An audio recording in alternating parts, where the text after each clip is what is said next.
بیننده‌های عزیز و گرامی، برنامه اطلاعاتی اخبار و با مهمترین خبرگزاری‌های تازه که همکاران ما آماده نمودن مستقیما پیشکشتان می‌گردانیم. در استودیو امراد عبدالمجید و سنابر عبدالحمید. توجه نمایید به سرخط گزارش‌ها. عملی شوی زیاده از 200 لایحه دولتی سرمایه‌گذاری در مملکت تا سال 2025. جریان کارهای آبادانی و بنیادکاری در شهر و ناحیه‌های مملکت. در ناحیه روشانی ولایت مختار کوهستان بدخشان میدان گرمخانه‌ها وسیع کرده می شود. ادامه تدبیرهای سبز و خرمگردانی در شهر دوشنبه.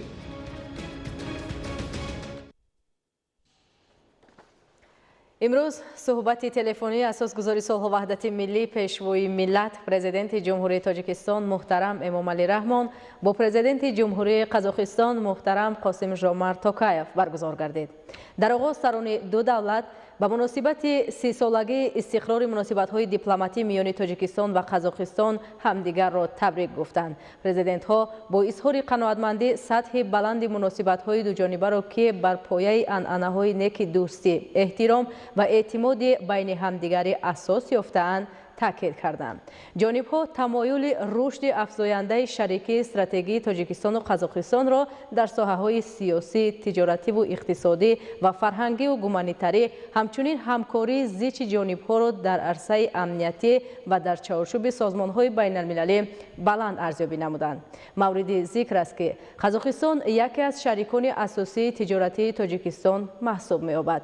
حصه آن در تجارت خارجی کشور ما از روی نتیجه های 11 ماه سال سپری شده 19.6% را تشکیل می دهد. در این زمینه راهبران تاجیکستان و قزاقستان راه‌های توسعه منبع رابطه های گوناگون جنبه دو کشور را پیش از همه توسط غنی گردانیدن همکاری عملی با مضمون و محتوای مشخص مورد بهره‌برداری قرار دادند.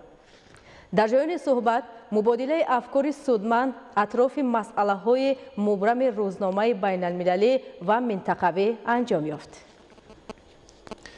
امروز میان اساسگذار صلح و وحدت ملی پیشوای ملت پرزیدنت جمهوری تاجیکستان محترم امامعلی رحمان و پرزیدنت جمهوری قزاقستان محترم قاسم ژامارت توکایف با مناسبت 30مین سالگرد برپا نمودن رابطه‌های دیپلماتی دو کشور مبادله برقیه‌های تبریکی به عمل آمد. در برقیه تبریکی پرزیدنت جمهوری تاجیکستان محترم امامعلی رحمان با عنوان پرزیدنت جمهوری قزاقستان محترم قاسم ژامارت توکایف آمده است. محترم قاسم ژامارت کمیلویچ با مناسبت رویداد خاطرمان در تاریخ نوترین رابطه‌های تاجیکستان و قزاقستان 30 سالگی برپا نمودن مناسبت‌های دیپلماتی میان دولت‌های ما با کمال فرهمندی به شما و مردم برادر قزاقستان تبریکات صمیمی و تمنیات بهترین این جانب را ارسال می‌نمایم. جانب تاجیکستان نتیجه‌ای را که کشورهای ما طول این دوره در راه تحکیم و توسعه رابطه‌های دوستی به دست آوردن خیلی ارزشمند می‌داند. در این ضمن اساس‌های با اعتماد شهرناموی و حقوقی و وسیله‌های مؤثر تنظیم همکاری بین دولتی با وجود آورده شدن باعث خوشنودی است که مناسبت‌های همکاری ما با تکیه به این زمینه مستحکم و اصول‌های خلل ناپذیر اعتماد و احترام یکدیگری و شریکی استراتژی امروزه در همه سمت‌ها با سرعت بلند رشد یافته ایستادند. باور دارم که ما مطابق به منفعت‌های اصلی مردمانمان من بعد نیز جهت به سطح باز هم بلندتر برآوردن همکاری‌های عملی متناسباً سودمند جانب‌ها سعی و تلاش مشترک به خرج خواهیم داد. از صمیم قلب به شما محترم قاسم ژامارت کمیلویچ صحتمندی بردوام و در فعالیت دولتیتان کامیابی‌های بزرگ به مردم دوست قزاقستان صلح و پیشرفت استوار و شکوفایی آرزومندم. در برقیه تبریکی پرزیدنت جمهوری قزاقستان محترم قاسم ژامارت توکایف با عنوان پرزیدنت جمهوری تاجیکستان محترم امامعلی رحمان چنین گفته شده است: محترم امامعلی شریفویچ، تبریکات صمیمی مرا به مناسبت 30 سالگی برپا نمودن مناسبت‌های دیپلماتی میان قزاقستان و تاجیکستان قبول فرمایید. در طول سالهای سپری شده کشورهای ما رابطه‌های بین دولتی گوناگون جنبه و متناسباً سودمند را راه‌اندازی نمودند که در روحیه شریکی واقعاً استراتژی به میلان таҳким ёфта истоданд. муколамаи ошкорову боэътимод дар ҳамаи сатҳҳо, рушди босуръати ҳамкорӣ дар соҳаҳои тиҷоративу иқтисодӣ ва фарҳангиву гуманитарӣ, ҳамчунин ҳамкориҳои бо муваффақияти ду кишвар дар арсаи байналмилалӣ далели ин гуфтаҳо мебошанд.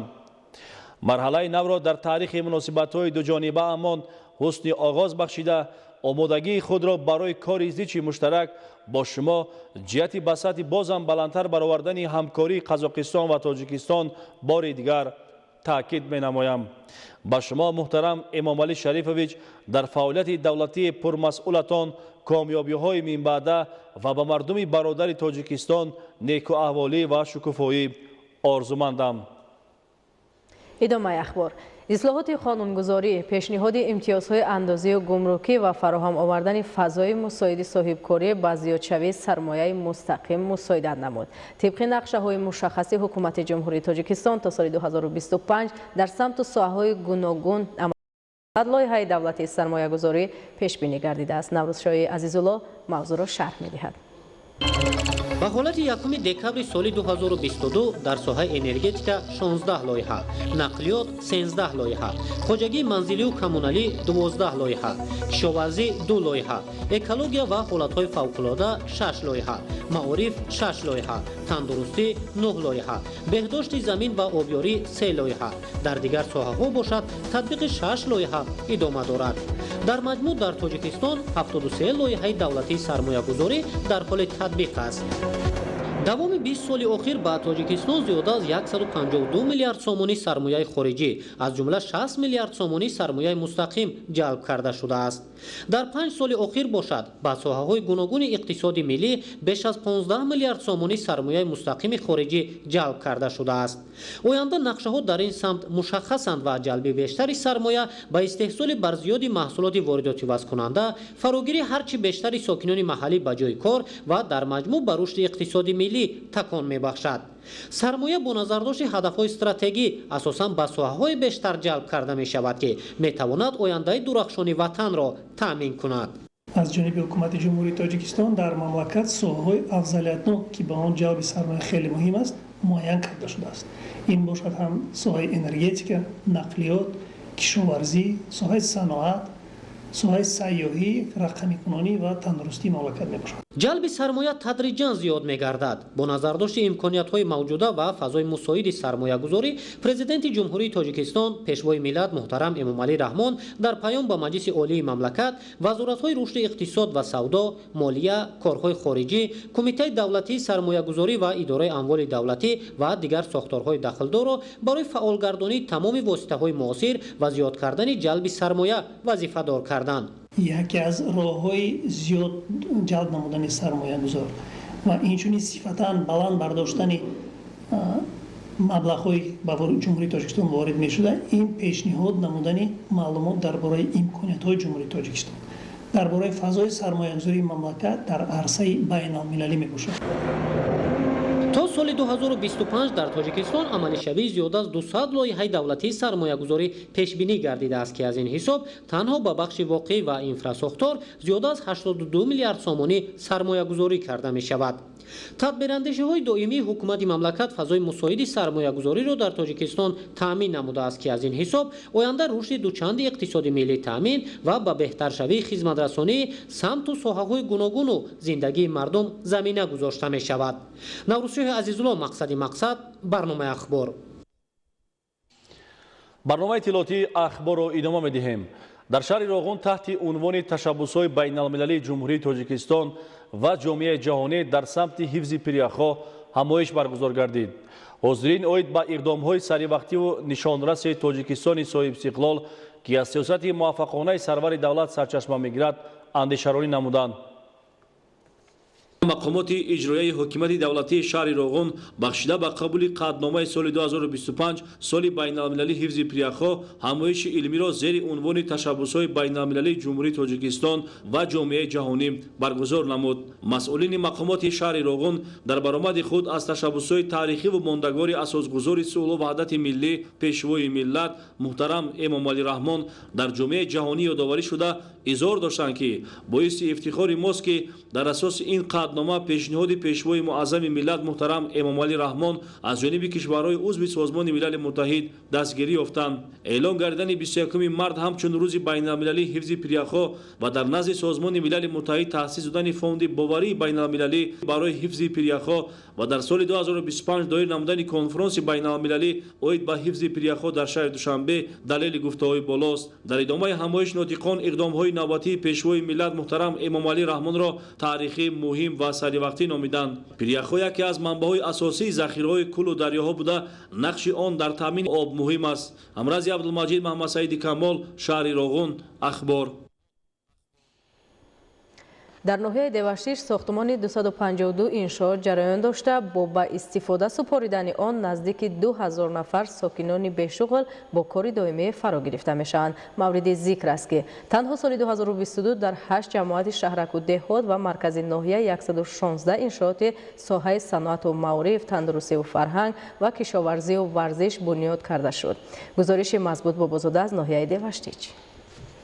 با اقدام شایسته مسئولین مقامات اجرایی حاکمیت دولتی ناحیه جهت استقبال سزاوار جشن 35 سالگی استقلالیت دولتی جمهوری تاجیکستان نقش چاره‌بینی عبارت از 252 بند سازندگی و بنیادکاری تهیه کرده شد. با جلب مبلغ‌های حکومت جمهوری تاجیکستان، سهم همکاران رشد، صاحبکاران سربلند وطنی و سخاوت پیشگی ساکنان بانند و ناموس 8 جماعت شهر و دهات، بنیاد نوسازی 17 مؤسسه تعلیمی و تا مکتبی، 6 تالار ورزشی، 32 مرکز خدمت رسانی سودا و خدمات معیشی، 2 قصر فرهنگ، 2 مؤسسه طبابتی و 190 انشاءات تعییناتشان گوناگون در نقشه چاره‌بینی طرح‌ریزی شده است. از این بنیادکاری‌ها در سال 2022 ساختمان و نوسازی کامل 105 انشاءات سطح مختلف باید به انجام میرسید. نتیجه جهد و تلاش مسئولین مقامات اجرایی حاکمیت دولتی ناحیه، سهم ساختمانچیان گلدست و صاحبکاران اهالی سخاوت‌پیشه ناحیه و جای 105 انشاءات در سال 2022 116 انشاءات سطح مختلف با طرح و نمای جالب بنیاد و نوسازی کامل گردانده شد. از جمله در دهه هزار چشمه جماعت دهات موجون با اقدام رهبریت عالی مملکت، مبلغ‌گذاری‌های حکومت جمهوری تاجیکستان و دستگیری شریکان رشد بنای چهارآشانه معاصر دارای همه شرایط‌های تعلیم و تربیت برای 620 نفر خواننده با خرج 15 میلیون سومانی مورد استفاده قرار گرفت. گذشته از این با اقدام مقامات اجرایی حاکمیت دولتی ناحیه دیوشتیج و کارمندان بخش معماری و ساختمان این نهاد در مرکز ناحیه رمز تاج اسماعیل سامانی قامت افراخته نمای مرکز ناحیه را باز هم زیبا گردانید. به استقبال جشن فرخنده 35 سالگی استقلالیت دولتی مملکت امروز کارهای آخرین وصل و نصب در مرکز خدمت رسانی و سودای صاحبکار دلیر یوسفوف که ارزش لایحه‌ای زیاد از 1 میلیون سومانی را تشکیل داده از تخانه و 3 آشانه عبارت است با اوج ادامه دارد. در تخانه تجهیزات برای آماده سازی نان‌های هرخیله و محصولات نانی و خوراکه، در آشانه یکم آشخانه معاصر خوراک عمومی، در آشانه دوم مرکز سودای فروش مواد نیاز اول و شیرینی‌ها و در آشانه سوم مغازه فروش سر و لباس و تجهیزات ورزشی راه اندازی کرده. با این وسیله زیاد از 20 نفر جوانان ناحیه با کار دائمی فرا گرفته میشوند. صاحبکار و بنیادگران کوشش به خرج داده ایستادند که روزهای نزدیک بنای زیبا را مورد بهره برداری قرار دهند. در این روند بنیاد بناهای علاوگی و سیمخانه‌های مجهز با میز و کرسی‌های معاصر و تجهیزات برای فن‌های دقیق ریاضی و طبیعت شناسی ضروری در جماعت‌های دهات دلیان، موجون، یختن و شهرک قونچی با مرام ادامه یافته ایستاده است. بهر سزاوار جشن گرفتن 35 سالگی استقلالیت دولتی جمهوری تاجیکستان 252 عدد انشاءات‌های تعییناتشان گوناگون به نقشه گرفته شده است. انشاءات‌هایی که به نقشه گرفته شده است اساساً از آباد نمودن راه‌ها، منفرش نمودن راه‌های بین دهه‌ها، کندن چاه‌های عمودی، تعمیر مؤسسه تعلیمی، بنیاد مؤسسه تا مکتبی، باغ‌های فرهنگی فراغتی و دیگر انشاءات‌های تعییناتشان گوناگون میباشد. امروز با استفاده از روزهای آفتابی فصل زمستان کارهای آخرین رنگوبار بنای معماری دوآشانه اداره مالی ناحیه دیوشتیج و سفالت‌پوش نمودن راهرو و گرد و اطراف بنای مذکور جریان تازه دارد. ارزش لایحه‌ای بنای دوآشانه نزدیک 2 میلیون سومانی را تشکیل داده. پودرچی و ساختمانچیان گلدست جمعیت دارای مسئولیت محدود بهار عجم شهر خوجند بر آن کوشیده ایستادند که بنای مذکور را روزهای نزدیک مورد استفاده قرار دهند. مضبوط بابازاده از ناحیه دیوشتیج برای برنامه اخبار. امروزا بخشیده به جشن 35 سالگی استقلال دولتی جمهوری تاجیکستان در ناحیه سنگوار تدبیرهای آبادانی و بنیادکاری با سرعت بلند ادامه دارد. از انشاءات به نقشه گرفته شده 10 انشاءات ساخته به استفاده داده شده کارهای ساختمانی در 3 انشاءات جریان دارد. در طول 31 سال استقلالیت دولتی جمهوری تاجیکستان در ناحیه سنگوار انشاءات نو و زمانوی ساخته به استفاده داده شده است که هزارها نفر صاحب جای کار دائمی گردیدند. در دوام سالی که سپری گشت سال 2022 11 عدد انشاءات ها ساخته به استفاده داده شدند که از این ساختمان ها 3 عدد پل پیاده‌گذر در جماعت دیهاتی و عدد و ساختمان تالاری ورزشی در دهه شکوبی جماعت دیهاتی چیلره و اینچنین سوال مستحکم کنی در خط دریای خنگاب در دهه‌های تایلره و دهه‌های یوزغان و اینچنین سنگفرش نمودن راهی بین دهه تایلره و شهر نو و اینچنین تازه نمودن دریاچه در دهه سیاد جماعت دیهاتی بخیو ساخته پورا به استفاده داده شدند. بخشیده به جشن 35 سالگی استقلال دولتی جمهوری تاجیکستان در ناحیه سنگوار تدبیرهای آبادانی و بنیادکاری با سرعت بلند ادامه دارد. در ناحیه نورآباد با استقبال جشن 35 سالگی استقلالیت دولتی جمهوری تاجیکستان بنیاد 97 انشاءات پیش بینی شده است. از جمله با تشبث اهالی دهات حکیمی، ساختمان 3 بینای تعلیمی، باغچه کودکان، خط آب نوشاکی و دیگر کارهای آبادانی با مرام ادامه دارد. گزارش دیگل محمود از ناحیه نورآباد. سال جاری در روند کارهای سازندگی به استقبال جشن 35 سالگی استقلال دولتی جمهوری تاجیکستان در حدود جماعت دهات حکیمی که از مرکز ماموری ناحیه نورآباد در مسافه 43 کیلومتر دور جایگیر می باشد، با اقدام اهالی ساختمان 3 بینای تعلیمی برای 670 نفر خواننده، باغچه کودکانه دوشانه، خط آب نوشاکی و دیگر کارهای آبادانی آغاز گردیده بود.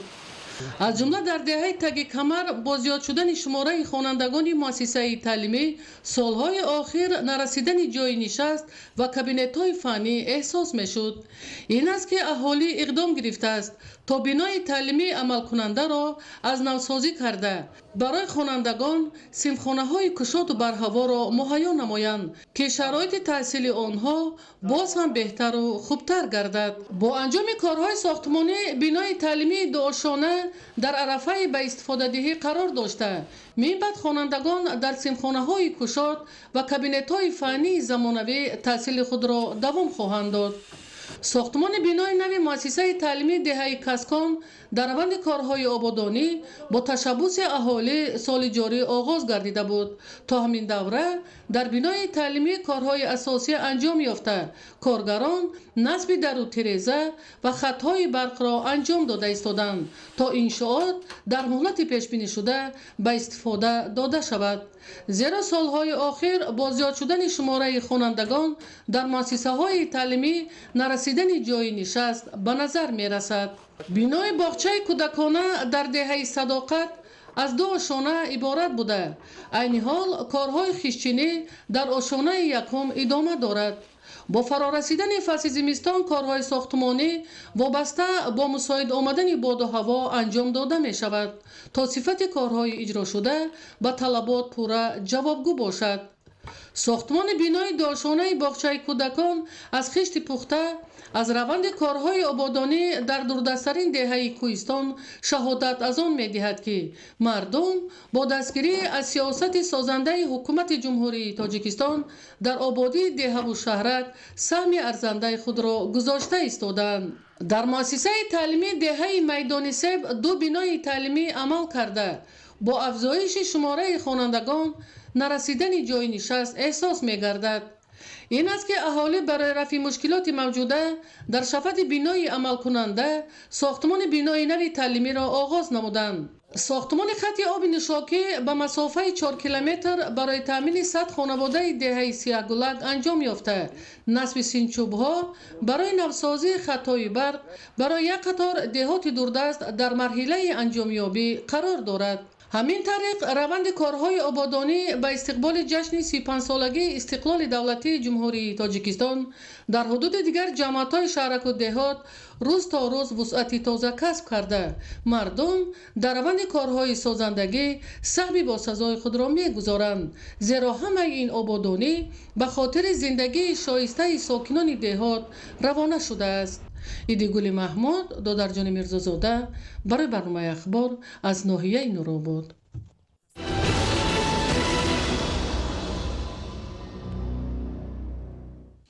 дар ноҳияи рӯшон гармхонаҳои нав сохта мешавад. Аз гармхонаҳои ҳудуди ноҳия давоми 1 сол 29.7 тонна сабзавоти тару тоза ҷамъоварӣ гардидааст ки нисбат ба соли 2021 11 тонна зиёд мебошад. гузориши тоҷинисои Файзуллобек аз ноҳияи рӯшон. дар баробари дигар навоии кишвар сокинони вилояти мухтории кӯҳистони Бадахшон низ кӯшиш ба он равона намуда истоданд ки дар заминаи иҷрои дастуру супоришҳои президенти ҷумҳурии Тоҷикистон пешвои миллат муҳтарам Эмомалӣ Раҳмон новобаста шароити боду ҳаво ба таъсиси гармхонаҳои нав ва баланд бардоштани ҳосилнокии он эътибори махсус диҳанд. фоиданокии заминҳои зери гармхонаҳо қарор доштаро ба инобат гирифта, сокинони ноҳияи рӯшони вилояти мухтории кӯҳистони Бадахшон ба бунёди гармхонаҳо бо истифода аз масъулаи сохтмонии худи мароғ зоҳир менамоянд. تعداد گرمخانه ها را در منطقه های دوردستی ناحیه‌های در آن منطقه هایی که نزدیکی جایگیر هستند آنجا سبزوات پخته نمی رسد و ما کوشش کرده استادیم که در یک جایگی با شریکان رشد در مساحت خرد در همون جماعت‌های دوردست ساخته به استفاده داده است. حکومت جمهوری تاجیکستان با مقصد زیاد نمودن مساحت گرمخانه‌های دائم عمل کننده جهت بهتر نمودن تامینات بازار استعمالی با محصولات با صفت کشاورزی و افزون نمودن حجم صادرات محصولات پولیزی در شهر و ناحیه‌های مملکت از تمام امکانات‌ها استفاده نموده ایستاده است. با این مقصد ساکنان ناحیه روشان در زمین نزدیک حولگی گرمخانه‌های نو را بنیاد نموده ایستادند که به فراوانی بازار و تامین دسترخوان باشندگان شهر خاروغ و ناحیه‌های ولایت به محصولات خودی و پیشبرد روزگار عائلوی سهم باسزا می‌گذارند. من و فرزندانم همین گرمخانه رو با کای خود ساختیم. مطابق نقشه کشاورزان ناحیه از ماه فوریه در گرمخانه به شیناندن کبودی و سبزوات آغاز بخشیده، محصولات به دست آمده را همچون منبع غنیگردانی بودجه عائلوی استفاده می‌نمایند و قسمت علاوه‌ای را به فروش خواهند برآورد. حالا در حدود ولایت بیش از 130 گرمخانه در مساحت 1 هکتار و 64 سوتق زمین موجود میباشند که در مقایسه با 5 سال اخیر 3 برابر زیاد ارزیابی می‌گردد. در زمینه اجرای دستور و سپارش‌های حکومت مملکت جهت تأسیس گرمخانه‌های نو طبق نقشه در حدود ولایت مختاری کوهستانی بدخشان باز در مساحت 12.5 هکتار زمین گرمخانه‌های نو در آینده نزدیک بنیاد خواهند گردید. تاج‌نسای فیض‌الله مبارک شوی رستم برای برنامه اطلاعاتی اخبار از ناحیه روشن. در شرایط دیگرگونشوی اقلیم در صورت میتوان فراوان حاصلی را تامین نمود که برای کشت و پرورش زراعت تجربه معاصر در استحصالات هرچی بیشتر جاری کرده شود. کشاورزان ناحیه شهرتوز بعد نتیجه‌های مثبت آبمانی ذخیروی در سالهای گذشته این تدبیر را در سال 2023 بیشتر نموده در میدان‌های کشت کشت کارتوشکا می‌گذرانند. نوروزشاه عزیزالله گزارش می‌دهد. شهر توس از گرمترین ناحیه‌های مملکت به حساب می‌رود و درختان از همین وادی به گلکنی شروع می‌کنند. در این ناحیه ولایت ختلان میدان عمومی باغ زیاد از 1800 هکتار را تشکیل می‌دهد. در اساس تجربه غنی و توصیه عالمان بیدارشوی بر محل درختان و تاثیربینی آنها از سردی‌های غیر انتظار توسط آبمانی ذخیروی پیشگیری کرده می‌شود. این تدبیر همزمان به نیستشوی کسلی و حشرات ضرررسان، ذخیره شوی نمی و بلند گردیدن صفت میوه استحصال شده مساعدت می‌کند. نم ذخیره کردن، پیشگیری از بیدارشوی در زمستان و نیست نابود کردن حشرات ضرررسان در درون چی باغ در دیگر زمین‌ها فایده کلان دارند. کشاورزان ناحیه شهر توس در فصل بهار یکی از اولین ها شده به بازار مواد غذایی نیازی اول پیشنهاد میکنند. خواجگیداران ناحیه در میدان 678 هکتار غله و در میدان 610 هکتار سبزوات کشت نمودند. از میدان 450 هکتار پیاز، 70 هکتار سبزی و از میدان 50 هکتار کرم جمع آوری کرده می شود. این شب و روز تمام امکانات در صحرا برای گذراندن کشت و رعایت اگرتکنیک پرورش روانه کرده شده است.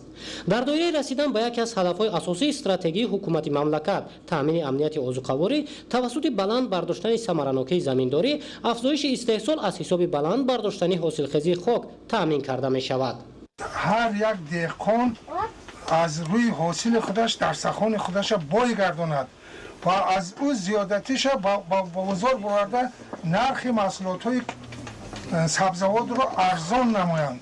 картошкае ки моҳи октябри соли гузашта дар гармхонаҳо кишт карда шуда буд, ин шабу рӯз дар ҳолати хуби нашъунамо қарор дорад. таҷриба нишон дод ки истеҳсоли маводи ғизоӣ дар шароити гармхона агар аз як ҷониб фаровониро дар бозори истеъмолӣ таъмин кунад, аз ҷониби дигар самараи баланди иқтисодӣ дорад.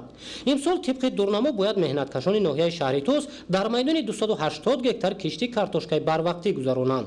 ба ҳолати 3 январ дар майдони 54,7 гектар кишти картошка гузаронида шудааст ки 20% иҷрои дурнаморо ташкил медиҳад.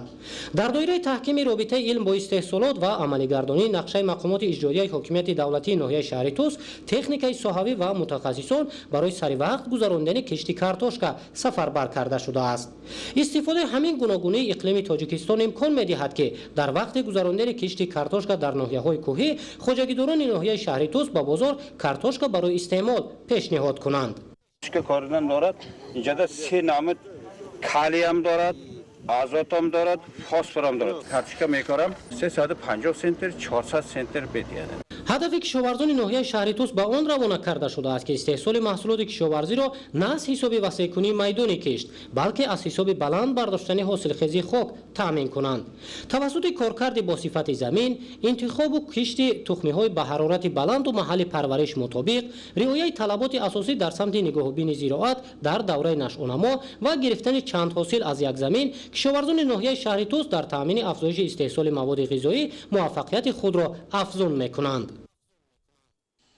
ба шаҳри сабз табдил додани пойтахт дар доираи тадбирҳои бузурги созандагии роҳбарияти шаҳри Душанбе муҳтарам Рустами Эмомалӣ корҳои муҳими сабзу хуррамгардонӣ роҳандозӣ карда шуда дар боғу гулгаштҳо, хиёбонҳо дарахтони зиёди сояафкану ороишӣ шинонида мешавад. дар доираи ҳамин иқдом кормандони Кумитаи ҳифзи муҳити зисти назди ҳукумати Ҷумҳурии Тоҷикистон дар ноҳияи Сино беш аз 600 беғ дарахтони сояафкани ҳамешасабз шинониданд. гузориши Далери бозор. пойтахти мамлакат шаҳри Душанбе ба шаҳри сабз табдил дода мешавад. ин ҳадафи ояндадор дар доираи иқдомҳои бунёдкоронаи раҳбарияти мақомоти иҷроияи ҳокимияти давлатии шаҳри Душанбе роҳандозӣ гардида, ҳамарӯза дар кӯчаву хиёбонҳо ва назди биноҳои ташкилоти идораҳо ниҳоли дарахтони сояафкану ороишӣ шинонида мешавад. кормандони Кумитаи ҳифзи муҳити зисти назди ҳукумати Ҷумҳурии Тоҷикистон, намояндагони сароясати ҳифзи муҳити зист дар шаҳри Душанбе ва масъулини ноҳияи Сино дар мавзеи Лучоб 600 беғ ниҳоли дарахтони ҳамешасабзи навъи санавбар шинониданд. ниҳоли дарахтони ороишӣ бо назардошти талабот интихоб ва дар асоси тавсияи мутахассисон шинонида шуданд. дар воқеъ давоми солҳои соҳибистиқлолӣ пойтахти мамлакат бо шинонидани дарахтони сояафкану ороишӣ ба шаҳри зебо табдил ёфта, боғу кӯчаҳои пойтахтро зебу зинат медиҳанд. олимони соҳа муайян карданд ки ҳарчи бештар шинонидани дарахтони сояафкани ороишию ҳамешасабз аз ҷиҳати экологӣ ба муҳити атроф манфиати зиёд дорад. масъулони Кумитаи ҳифзи муҳити зисти назди ҳукумати Ҷумҳурии Тоҷикистон тасмим гирифтанд ки дар оянда низ ҷиҳати сам гузоштан дар корҳои ободонӣ ва ба шаҳри сабз табдил додани пойтахти мамлакат шаҳри Душанбе иқдомҳои сабзкориро идома дода дар корҳои ободонию ниҳолшинонӣ саҳми худро гузоранд. илова ба ҳамин мавзӯъ бо мақсади сарсабзу хуррам гардонидани муҳити атроф ҳамасола дар кӯчаву хиёбонҳои шаҳри Хуҷанд шумораи зиёди ниҳоли дарахтони ҳамешасабзи нодир ва гулу буттаҳои ороишӣ шинонида мешавад. ин навбат кормандони сарраёсати ободонӣ ва хоҷагии манзиливу коммуналии шаҳр дар кӯчаи ба номи Султон Умари зиёда аз 120 беғ ниҳоли дарахтони ороишиву ҳамешасабз шинониданд. гузориши Абдуваҳоби Абдусаттор ва Дилшод Юсуфӣ. ба истиқболи 35-солагии истиқлолияти давлатии Ҷумҳурии Тоҷикистон дар маркази вилояти Суғд шаҳри Хуҷанд корҳои ободонию созандагӣ аз ҷумла бунёду навсозии иншооти гуногун бо маром идома дошта, бо амалӣ намудани нақшаю барномаҳои мукаммали таҳризишуда дар самти расидан ба зиндагии шоиста барои сокинону меҳмонон шароити мусоиди кору зиндагӣ фароҳам оварда мешавад ва имрӯзҳо дар роҳи расидан ба ҳадафҳои рушд, иқдому ташаббусҳои созанда мавриди амал қарор доранд. бо мақсади иҷрои дастуру супоришҳои роҳбарияти давлату ҳукумати мамлакат дар шаҳри хуҷанд дар баробари бунёди иншооти таъиноти гуногун бо истифода аз имконияту иқтидорҳои мавҷуда ба сабзу хуррамгардонии кӯчаву хиёбонҳо низ таваҷҷӯҳи бештар зоҳир гардида ҳамасола аз ҷониби кормандони сарраёсати ободонӣ ва хоҷагии манзилию коммуналӣ дар вақти муайяншуда шумораи зиёди ниҳоли дарахтони ҳамешасабзи нодир ва гулу буттаҳои ороишӣ шинонида мешавад.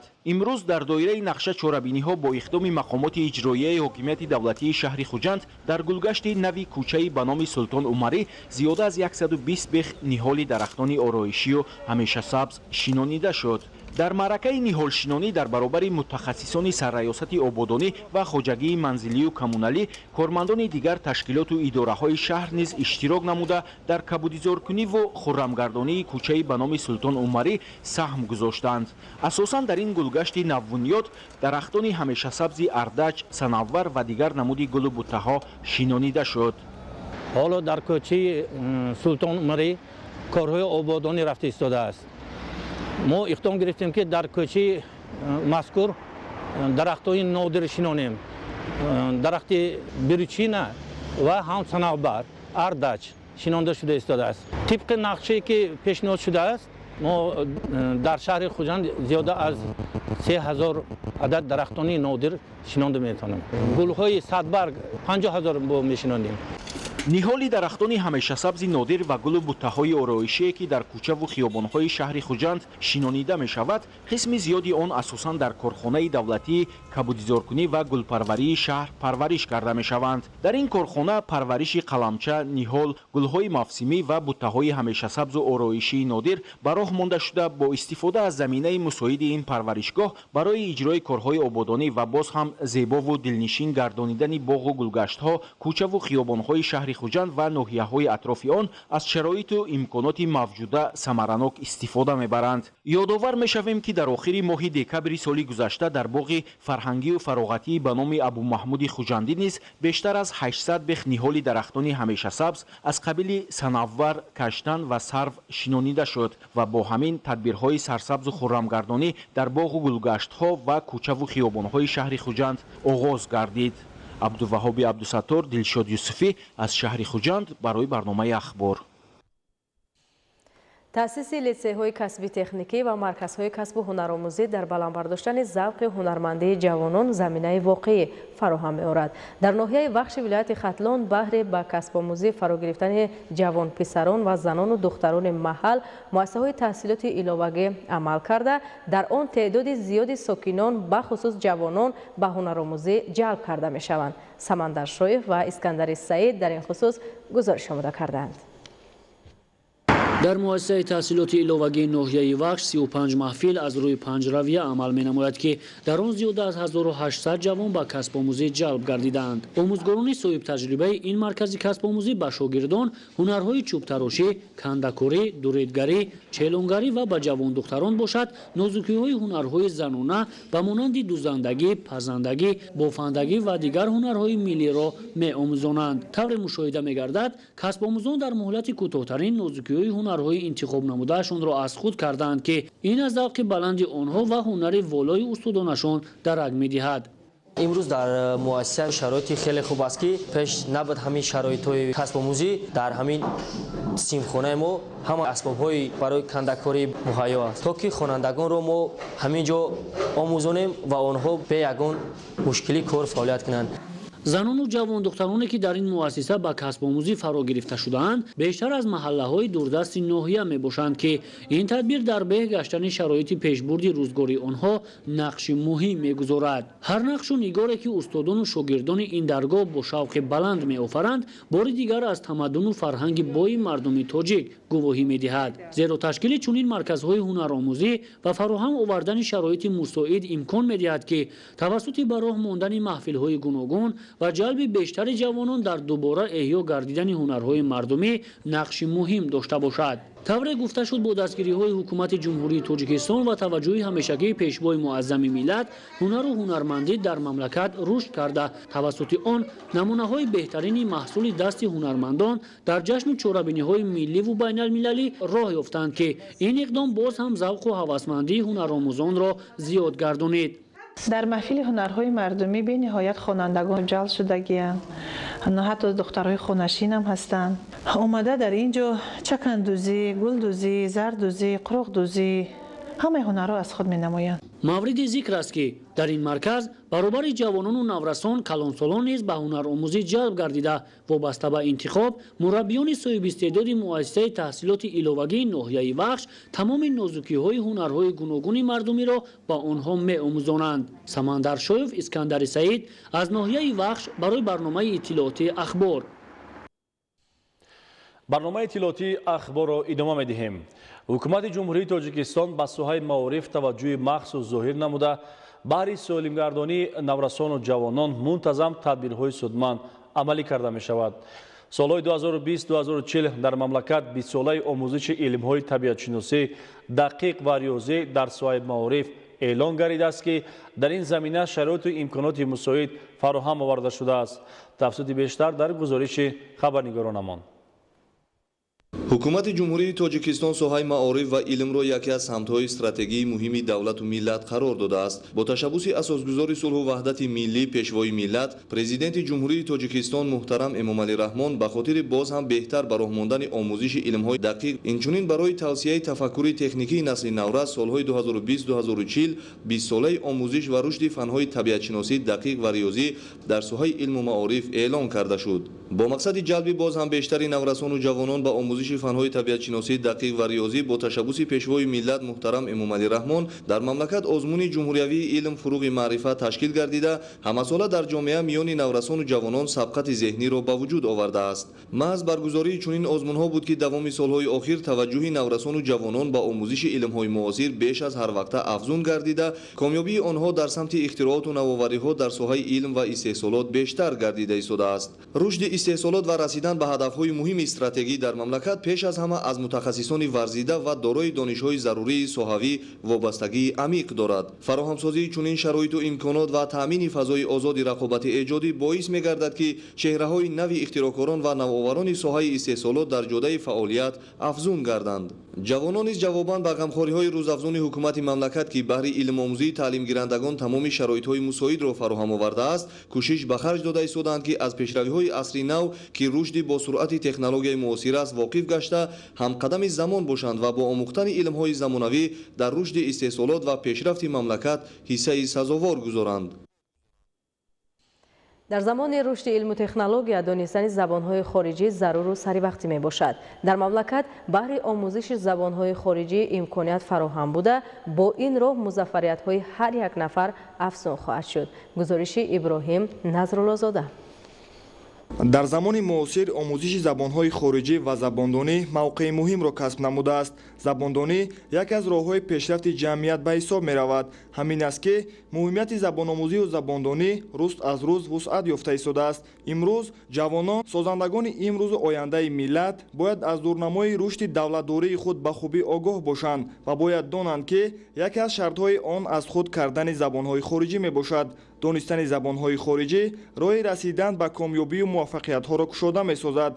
زباندانی شرط اساسی جهاندانی و جهانی‌شوی شخص است. ضرورت دیگر آموزش زبانهای خارجی معرفی کردن کشور در عرصه بین‌المللی میباشد. فرهنگ و ادبیات، تاریخ و صنعت، رسم و آیین و عنعنه‌های ملی ما تا هنوز دردانه معنوی دستنورست و یا کمیاب برای جهانیان محسوب می‌یابند که جوانان برای هرچی بیشتر معرفی نمودن آن مسئولیت بلند بر دوش دارند. دانستن زبانهای خارجی دایره کار و فعالیت جوانان را جهانی نموده با آنها امکانیت می‌دهد که در تمام دولت‌ها و سازمان و تشکیلات‌های دنیا کار و فعالیت نمایند. جمهوری تاجیکستان جزء جدا نشونده جامعه جهانی بوده سیاست درهای گشاد را به راه مانده است. با در نظر داشت برابر معرفتی میتواند با دیگر دولت‌ها همکاری‌های دوجانبه را به راه ماند. آموزش زبان‌های خارجی این برای ساختن آینده درخشان، بهتر نمودن شرایط زندگی و در عرصه جهانی معرفی نمودن عنعنه، جشن و مراسم و تاریخ بوی ملت تاجیک ارزیابی می‌گردد و سهم دانشکده دولتی زبان‌های تاجیکستان به نام ساتیم اولوزاده در این جاده بی‌نظیر است و همساله صدها نفر دانشجویان забондону забоншиносу тарҷумонҳои касбиро тайёр менамояд. дар заминаи барномаи давлатии такмил ва омӯзиши забонҳои русӣ ва англисӣ то соли 2030 ҳамасола як қатор чорабиниҳо аз қабили мизҳои мудаввар, конференсияҳо, семинарҳои илмӣ назариявӣ баргузор мегардад ки ин бо ҷалби донишҷӯён роҳандозӣ мешавад ва ин барои баланд бардоштани савияи дониши донишҷӯён, савияи забондониву забоншиносии онҳо кӯмак мерасонад. дар хотир бояд дошт ки дар замони рушди пурравҷи илму техника, технологияҳои нав, алалхусус технологияҳои иттилоотӣ ва қувват гирифтани равандҳои ҷаҳонишавӣ бе омӯзиши забонҳои хориҷӣ, алалхусус забонҳои русӣ ва англисӣ, тайёр кардани мутахассисон ва коршиносони ҷавобгӯи талаботи имрӯзаи ҷаҳонӣ, афзудани сарватҳои моддию маънавӣ ва ишғол намудани мавқеи сазовор дар миёни кишварҳои пешрафтаи дунё хеле мушкил аст. омӯзиши забони хориҷӣ моро бо фарҳанг ва тамаддуни ҷаҳониён шинос менамояд ва инчунин тавассути забонҳои хориҷӣ метавонем осори адибони ҷаҳонро аз бар намоем. забон муҳимтарин рукни асосии давлат ва миллат ҳисоб меёбад. бе донистани забонҳои хориҷӣ мо наметавон фарҳанг, тамаддун ва осори ниёгони худро муаррифӣ кард. дар самти татбиқи барномаи давлатии такмили таълим ва омӯзиши забонҳои русӣ ва англисӣ дар ҷумҳурии Тоҷикистон соли 2003 аз ҷониби ҳукумати кишвар ба тасвиб расида буд. бинобар ин ҷавонон бояд ҳарчи бештар кӯшиш ба харҷ диҳанд ки то забондонию забономӯзии худро сайқал дода дар муаррифии давлату миллат самгузор бошанд. назлозода Иброҳим Аҳмадиёров Камол барои барномаи ахбор. мавзӯи дигар мавзеи хушманзараи ромити шаҳри ваҳдат ки ҳамчун минтақаи сайёҳии мамлакат маҳсуб меёбад дар фасли зимистон ҳам барои сайёҳони дохиливу хориҷӣ хизматрасониҳо дар сатҳи баланд бароҳ монда шудааст. гузориши Муҳаммадалӣ Абдукарим ва Шаҳбоз Ғуломзода. мавзеи ромити шаҳри ваҳдат яке аз мавзеъҳои хушманзараи зебои мамлакат маҳсуб ёфта, дорои обҳои мусаффо, ҷойҳои дидани боб, сарватҳои бои табиӣ ва ҳамчун минтақаи сайёҳии кишвар дар даврони соҳибистиқлолии мамлакат маъруф гардидааст. аз ҷумла мавзеъҳои сайёҳии дараи ромид, мавзеи сайёҳии дараи Симиганд ва чӯянгарон дар тамоми Тоҷикистон ва на танҳо дар Тоҷикистон балки дар тамоми ҷаҳон маъруфияти худро касб кардааст. бахусус дараи ромид ки ҳанӯз солҳои 2000 ҳамчун минтақаи сайёҳӣ ва истироҳатӣ аз ҷониби ҳукумати ҷумҳурии Тоҷикистон муаррифӣ гардида буд, имконияти сайёҳиро дар ин мавзеъ зиёд кард ва инфраструктураи сайёҳӣ сол то сол рушд карда истодааст. азбас ки таваҷҷӯҳ ба сайёҳӣ дар мавсими зимистон низ ҳаст ва имкониятро барои қабули сайёҳони дохилию хориҷӣ дар мавсими зимистон низ ба роҳ монда истодаем. давоми 2 даҳсола бо дастгирии ҳукумати ҷумҳурии Тоҷикистон, мақомоти иҷроияи ҳокимияти давлатии шаҳри ваҳдат ва саҳми соҳибкорони маҳаллӣ дар ин мавзеъ даҳҳо иншооти гуногуни сайёҳӣ бунёд ва мавриди истифода қарор дода шуд. имконияти сайёҳии зимистона яке аз тадбирҳои судманду манфиатовар аз ҳисоби ҷалби ҳарчи бештари сайёҳон ба минтақаи ромити шаҳри ваҳдат мебошад. дар фасли тирамоҳу зимистон бештари сайёҳони дохили хориҷи мамлакат барои сайру сайёҳат аз мавзеи ромид дидан менамоянд. таваҷҷӯҳи бештари меҳмонон сайёҳон аз мавзеи ромид дар баробари шинос гардидан аз манзараҳои зебою диданӣ ва ҳавзҳои зиёди моҳипарварӣ ки дар соҳили дарёи Кофарниҳон аз ҷониби соҳибкорони ватанӣ дар даврони соҳибистиқлолии мамлакат бунёд гардидаанд, имконият медиҳад ки сол то сол шумораи сайёҳон дар 4 фасли сол аз ҷумла дар фасли зимистон ҳам ба ин макон бештар гардад. зеро барои сайру сайёҳати зимистона дар мавзеи ромид ва ҷалби сайёҳон ба ин минтақа имкониятҳо хеле зиёданд. меваҳои шаҳдбори мамлакат аз ҷиҳати экологӣ тоза ва ба саломатии инсон фоидаобахш аст. табибон истеъмоли бештари меваҳоро барои пешгирӣ аз ҳар гуна бемориҳо низ тавсия медиҳанд. гузориши Нуралӣ Сафомуддин. анор ба сабаби таркиби биокимиёвии худ унвони бо ифтихори маликаи меваҳоро ба худ гирифта вобаста ба шароити обу хоки маҳаллӣ парвариш истеҳсол карда мешавад. Дар таркиби оби меваи пурра пухта расидаи анор қандҳо дар шакли глюкоза, фруктоза ва қисман сахароза мавҷуд аст. Атоев Қурбоншоҳ муддати 10 сол аст ки ба тайёр кардани афшураи анор машғул аст. ӯ мегӯяд дар як рӯз то 20-25 килограмм анорро афшура карда ба фурӯш мебарорад. як дона аноре ки дар ҷумҳурии Тоҷикистон истеҳсол карда мешавад то 100 грамм афшура гирифтан мумкин аст. аммо 3 дона аноре ки аз хориҷ ворид карда мешавад метавонад ҳамин миқдорро ташкил намояд. дар ин баробар анори Тоҷикистон таъми лазизу гуворо ва ба саломатӣ фоидаовар аст. миқдори моддаҳои зарурие ки дар таркиби анор мавҷуд аст: қанд аз 2 то 19%, ҷавҳари лимо аз 0.3 то 3%, витаминҳои П 150 то 200%, витамини B1 аз 0.004 то 0.036%, витамини B2 аз 0.032 то 0.1027%. инчунин номгӯи дигари маводи фаъоли биологӣ мавҷуданд. тартиби халқи меваи анорро барои тавбати вараҷа, оби меваи ширинашро барои касалиҳои гурда ва меваи туршашро барои санги гурда ва талхадон истифода мебаранд. ҷӯшобаи гулу пӯсти меваашро барои тавбати шамолхӯрӣ, касалиҳои меъдаю рӯда истифода мебаранд. пӯсти анор бештар барои масалан бемориҳои захм, гулаш низ ҳамин хусусиятро доро мебошад ва барои бемориҳои дилу асаб, барои бемориҳои масалан системаи ғадудӣ, яъне ки ғадудҳои ҷинсӣ ва инчунин барои масалан сафро рондан. 300 рӯзи офтобӣ дар шароити Тоҷикистон имконият додааст ки меваҷоти ватанӣ ҳам аз лиҳози таъм ва лаззат фарқкунанда бошад. маҳсулоти кишоварзӣ аз ҷумла меваю сабзавоте ки дар Тоҷикистон истеҳсол мешавад на танҳо хушмазза аст, инчунин ба организми инсон манфиатовар низ мебошад. Тоҷикистони мо офтобрӯя мебошад. таъсири офтобе ки дар Тоҷикистон аст ба ҳамаи ҳам бошандагон ҳам наботот мерасад.